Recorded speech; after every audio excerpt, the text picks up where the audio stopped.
ناظرین گرامی، تخلیق آدم کس طرح ہوئی اور اسے کن کن مراحل سے گزارا گیا، اس سلسلے میں ہم اس سے قبل ایک ویڈیو اپنے ناظرین کی خدمت میں پیش کر چکے ہیں، جبکہ آج کی اس ویڈیو میں یہ بتانے کی کوشش کی جائے گی کہ حضرت آدم کے جسم کو بنانے کے لیے مٹی کہاں سے اور کیسے حاصل کی گئی،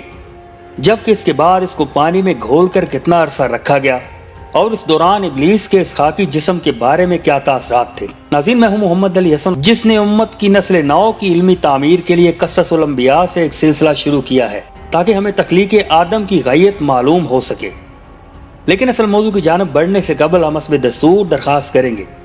کہ اس ویڈیو کو لائک کرنے کے ساتھ ساتھ دیگر دوستوں کے ساتھ شیئر بھی ضرور کر دیں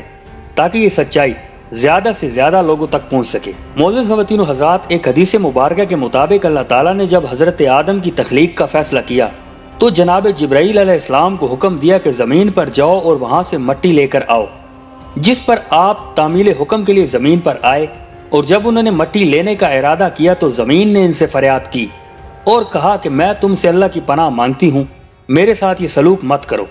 یہ سن کر حضرت جبرائیل علیہ السلام واپس آ گئے اور اللہ تعالیٰ کو تمام ماجرا سنایا، جس کے بعد مالک کائنات نے حضرت اسرافیل کو اسی مقصد کے لیے زمین پر بھیجا، لیکن ان کے ساتھ بھی یہی ماجرا پیش آیا اور وہ بھی زمین کی فریاد سن کر خالی ہاتھ واپس لوٹ گئے۔ اور اب تیسری دفعہ اللہ رب العزت نے حضرت اسرائیل کو حکم دیا کہ تم جاؤ اور زمین سے مٹی لے کر آؤ، اور جب آپ زمین پر پہنچے تو حسب سابق زمین نے ان سے بھی فریاد کی، جس پر انہوں نے جواب دیا کہ میں اس عمل سے اللہ کی پناہ مانگتا ہوں کہ اس کے حکم سے سرتابی کروں۔ سو انہوں نے زمین کے وجود سے مختلف رنگوں کی مٹی لے لی اور جا کر اللہ کے حضور پیش کر دی۔ مفسرین لکھتے ہیں کہ یہی وجہ ہے کہ تمام انسانوں کا رنگ ایک جیسا نہیں، بلکہ ان کی جلد مختلف رنگ رکھتی ہے، چونکہ ان کے باپ کے جسم کے لیے استعمال ہونے والی مٹی مختلف رنگوں کی تھی۔ ناظرین محترم، اس کے بعد اللہ تعالیٰ نے اس مٹی کو پانی میں گھول کر 40 سال کے لیے چھوڑ دیا۔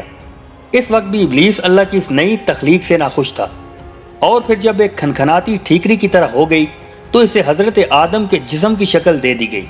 اور پھر جب اس میں روح پھونک دی گئی تو وہ ایک زندہ انسان کی شکل اختیار کر گئے۔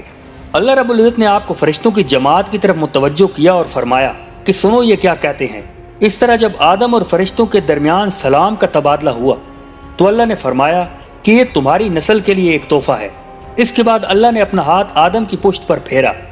جس کے بعد تمام اولاد آدم اللہ کی ہتھیلی پر سامنے آ گئی۔ حضرت آدم نے اللہ سے سوال کیا کہ یہ کون ہے؟ جواب آیا کہ یہ تیری اولاد ہے۔ ان میں کچھ چہرے پر نور تھے جبکہ کچھ بے نور، اور ان میں کچھ نابینا اور معذور بھی تھے،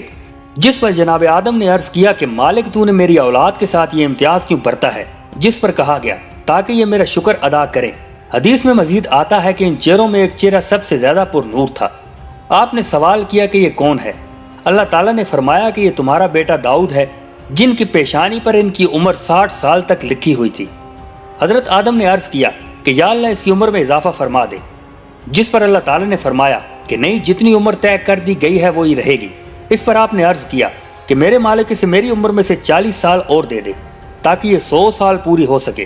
جس پر ارشاد ہوا کہ ٹھیک ہے، یہ تمہارا اور اس کا معاملہ ہے۔ اور اس کے بعد جب حضرت آدم کی عمر پوری ہو گئی تو موت کا فرشتہ ان کے پاس پہنچا، لیکن آپ نے فرمایا کہ یہ کیا، ابھی تو 60 سال مزید میری عمر باقی ہے، جس پر فرشتے نے کہا کہ یاد کریں آپ نے اپنی زندگی کے 60 سال اپنے بیٹے داؤد کو دے دیے تھے، لیکن اس وقت تک حضرت آدم بھول چکے تھے، سو انہوں نے انکار کیا کہ نہیں، میں نے تو ایسا کوئی مطالبہ نہیں کیا تھا۔